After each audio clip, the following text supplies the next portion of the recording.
possibly, yes. She's a rhythm shooter. She starts feeling a couple go in.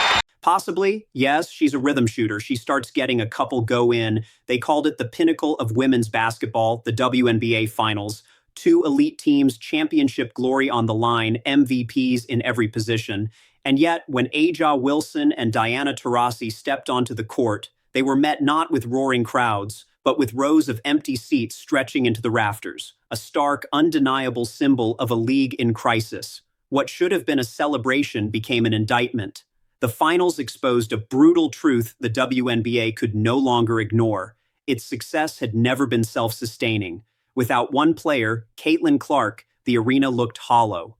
Player made an average base salary of $9.7 million. That's a huge pay disparity. It has been a long-standing challenge. The hype evaporated, and the fragile facade of progress cracked wide open. What happens when the league's future hinges on a single talent? And what does it say about the state of women's basketball when the spotlight goes dark in the sport's most important moment? WNBA exposed. As game day approached for the WNBA Finals, anticipation should have been building to a fever pitch. Two historic franchises preparing to battle for a championship. The Las Vegas Aces bringing their defending title and one of the most dominant players in league history. The Connecticut Sun arriving with their own stars and a hunger to finally break through. Every ingredient for compelling drama was present. The storylines wrote themselves. This should have been appointment viewing for anyone who claimed to care about women's basketball. Then fans started checking ticket prices and confusion turned to disbelief. Championship game tickets were available for as little as $30. Not nosebleed seats hidden behind structural columns, but actual good seats with clear sightlines to the court where history was supposedly about to be made. $30 for a finals game. The number became a punchline that spread across social media within hours. To the WNBA now, and Fever star Caitlin Clark will not play in tonight's game on the road against the New York. People who had never watched a WNBA game in their lives were sharing screenshots and asking how this was possible. How could the championship of a professional sports league be valued less than dinner at a mid-range restaurant? The pricing reflected a brutal market reality. Demand simply was not there. Despite months of coverage positioning the WNBA as a league on the rise, despite endless articles about growth and momentum and mainstream breakthrough, the actual paying audience for finals basketball had evaporated. Ticket sites showed availability across every section of every arena. Premium seats that should have been sold out months in advance sat waiting for buyers who never materialized. The secondary market that typically inflates championship prices had collapsed entirely. Resellers who bet on demand were desperately trying to unload inventory at losses. Industry observers pointed to the obvious factor that league executives refused to acknowledge publicly. Caitlin Clark was not playing. Elevates and drops it in over Kalani Brown's extended arm. The Indiana Fever had been eliminated before the finals, and with them went the massive audience that had followed every moment of Clark's rookie season. Her games had consistently drawn television ratings that dwarfed anything the league had seen before. Arenas that struggled to fill seats suddenly sold out when the Fever came to town. Merchandise sales exploded. Social media engagement skyrocketed. All of it tied directly to one player who had somehow made women's basketball must-see entertainment for millions of casual fans. Without her, those casual fans disappeared. They had not converted into general WNBA supporters. They had not developed loyalty to the league or interest in other teams. They followed Clark specifically and had no intention of watching basketball she was not playing in. The finals exposed this dependency with brutal clarity. All that regular season momentum had been built on a foundation that vanished the moment its central figure was eliminated. Finals in the void. Aja Wilson had worked her entire career for moments like this. Years of grinding through seasons when nobody was watching. Years of fighting for recognition that never came. Years of believing that excellence would eventually be rewarded with the attention and respect the sport deserved. She arrived at the finals as the league MVP, one of the most dominant forces in women's basketball history. Scoring leader, Diana Taurasi. Going for that 50-50 ball. Taurasi! Ready to defend her championship in front of what should have been an electric crowd. What she found instead broke something inside her. During warm-ups for Game 1, Wilson looked up from the court and scanned the arena. Section after section of empty seats, red cushions visible everywhere the camera turned, a championship atmosphere that felt more like a regular season game against a struggling opponent. The woman who had carried her team all season, who had performed at a level few players in any sport ever reach, was preparing for the biggest game of her life in front of a crowd that looked embarrassingly thin. She muttered the words that would define the entire series. "This is the finals." The disbelief in her voice was unmistakable. This was not arrogance from a star who expected worship. This was genuine shock from an athlete confronting the gap between what she had earned and what she was receiving. Diana Taurasi processed the same reality with characteristic directness. The GOAT is with Holly. Well, there's about 4 seconds left in the game, and your bestie, Sue Bird, rises up for it. Taurasi, one of the greatest players in WNBA history, a veteran who had seen the league through every phase of its existence, looked at those empty seats and understood exactly what they meant. All the talk about growth and progress and finally being taken seriously evaporated in the face of visual evidence that could not be spun or explained away. The league's biggest showcase was drawing crowds that would have been considered disappointing for a mid-season Tuesday night game. Our Rich Nye joins us live tonight, where the announcers were just named the best in the WNBA. Hi, Rich. Taurasi, during her post-game interview, did not hide behind diplomatic non-answers. Her words carried the weight of someone who had sacrificed years waiting for this moment. You work your entire career for moments like this, and you just hope people care enough to show up. That single sentence captured decades of frustration. The endless fights for better conditions, better pay, better coverage, better respect, all of it supposedly building toward a future where women's basketball would finally command the attention it deserved. And here was the championship, the pinnacle of everything the league represented, playing out in front of scattered fans who could not fill an arena that was not even particularly large. The contrast with the regular season was impossible to ignore. When Caitlin Clark played, arenas sold out and television ratings spiked. Social media exploded with highlights and debates and viral moments. Mainstream sports coverage actually paid attention. But the finals without her generated almost nothing.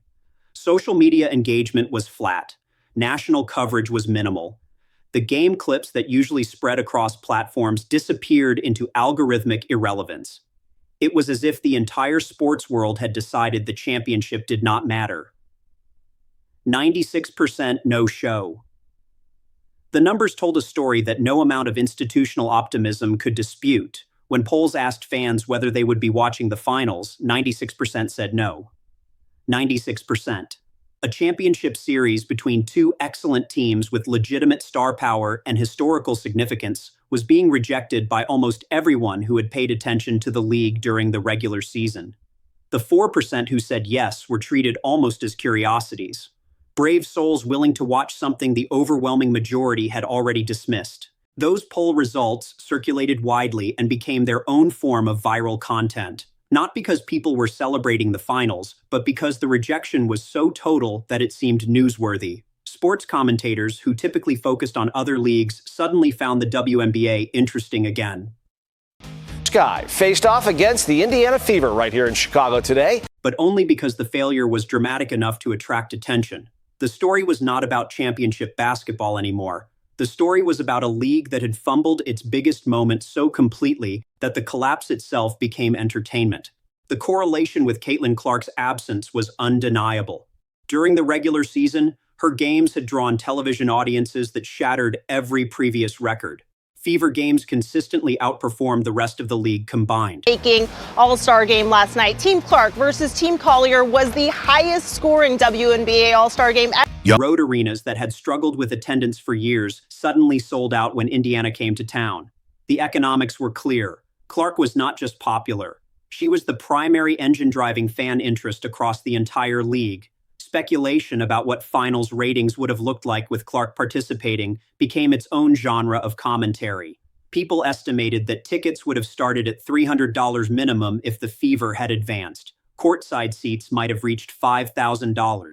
The arenas would have been packed with energy that matched the stakes. Social media would have been flooded with moments and debates and the kind of organic buzz that cannot be manufactured through marketing campaigns. None of that materialized because the player fans actually wanted to watch had been eliminated.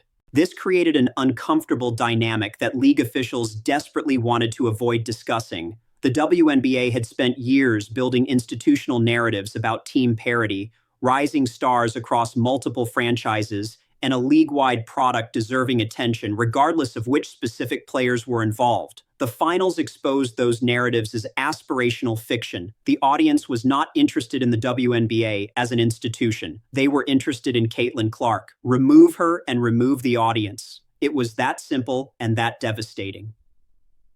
The Marketing Failure League executives attempted to frame the finals as a clash between historic franchises with compelling storylines worth following, the Aces defending their championship, the Sun pursuing their first title, veteran stars seeking legacy-defining moments. Everybody loves a winner, and tonight the Atlanta Dream set the record for the biggest crowd to watch a WNBA game. Young players emerging on the biggest stage. On paper, the marketing hooks were obvious. In execution, nothing connected with the audience the league needed to attract. The fundamental problem was not marketing creativity or media spin. The fundamental problem was that the league had failed to cultivate transferable interest. Fans who showed up for Caitlin Clark had not been converted into general WNBA supporters. They had not been given reasons to care about other teams or other players beyond the single star who initially captured their attention. When that star was eliminated, those fans simply stopped watching rather than transferring their interest to whoever remained. This represented a catastrophic missed opportunity. The regular season had delivered the largest audience in WNBA history. Millions of new viewers had been introduced to women's basketball for the first time. The potential to build lasting relationships with those fans existed at a scale the league had never experienced. But converting casual interest into sustained fandom requires intentional effort. It requires giving fans reasons to care about the broader product, introducing them to other compelling figures, creating narratives that extend beyond any single player. And the league had not done that work. Instead of leveraging Clark's popularity to elevate the entire sport, much of the coverage and institutional energy had focused on controversies surrounding her presence. Veteran players who should have been positioned as additional reasons to watch instead became associated with hostility toward the new audiences Clark attracted. The atmosphere around women's basketball during the regular season was often contentious rather than welcoming. Fans who showed up because of Clark frequently encountered messaging that suggested they were not real supporters. The finals revealed the consequences. Those fans had been given no reason to stay once Clark was gone. They had not been introduced to Aja Wilson as someone worth following independent of her opponent. They had not developed appreciation for Diana Taurasi's historical significance, or the Connecticut Sun's championship pursuit. They had been treated as temporary visitors whose interest did not really count, and they behaved accordingly by leaving the moment their reason for visiting disappeared.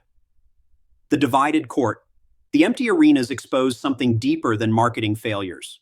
They exposed a cultural divide within women's basketball that had been festering all season. Veteran players had spent months expressing frustration about the attention Caitlin Clark received. They complained about coverage they considered disproportionate. They questioned whether fans who only showed up for one player were genuine supporters of the sport.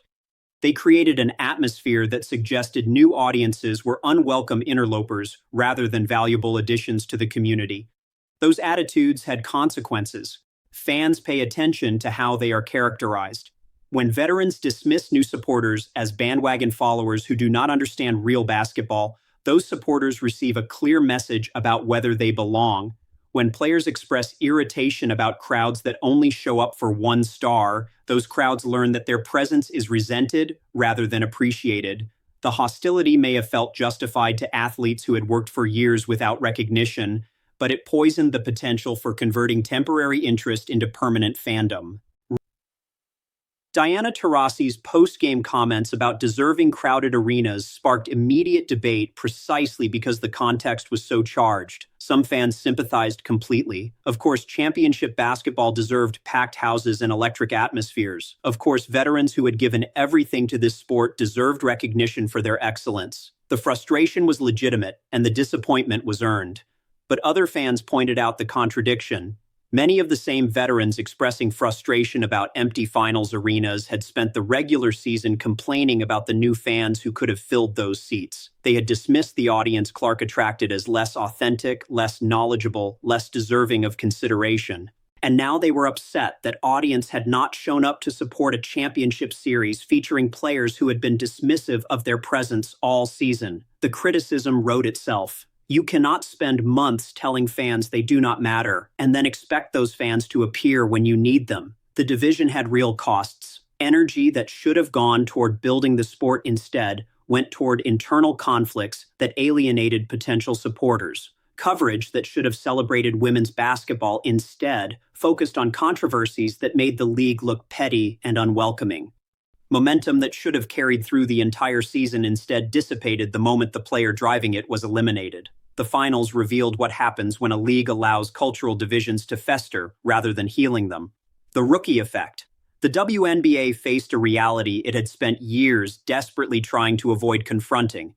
The league's appeal remained heavily concentrated around individual personalities rather than institutional loyalty.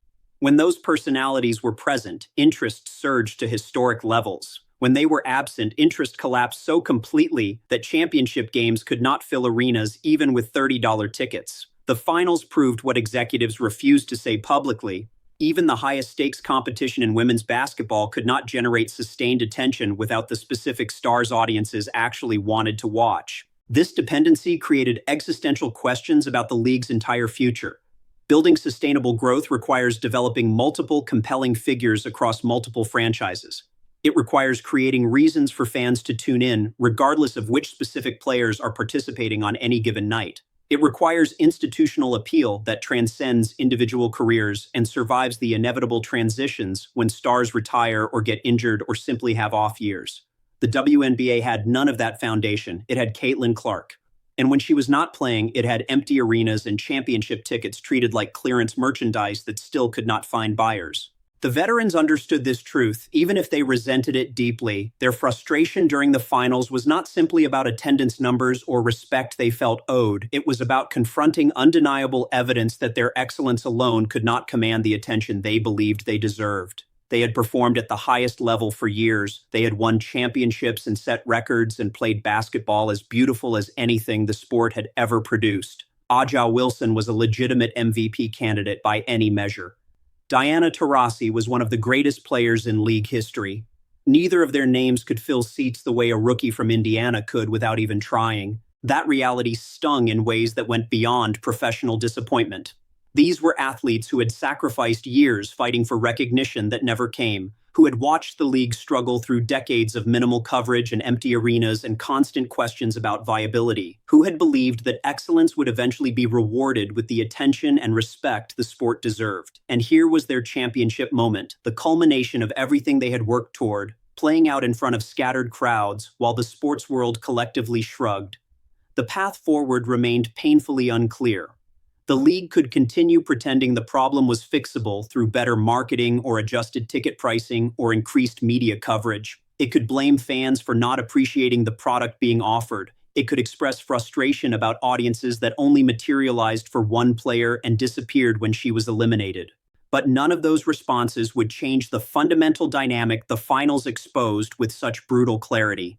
The WNBA had accidentally become dependent on a single rookie to drive meaningful interest, and it had developed no obvious strategy for what to do when that rookie was not participating. The uncomfortable truth demanded honest reckoning. Either the league would learn to leverage star power by welcoming the audiences those stars attracted and converting temporary interest into lasting fandom, or it would continue resenting its own success, alienating the fans it desperately needed, and watching empty seats multiply whenever its biggest draw was absent.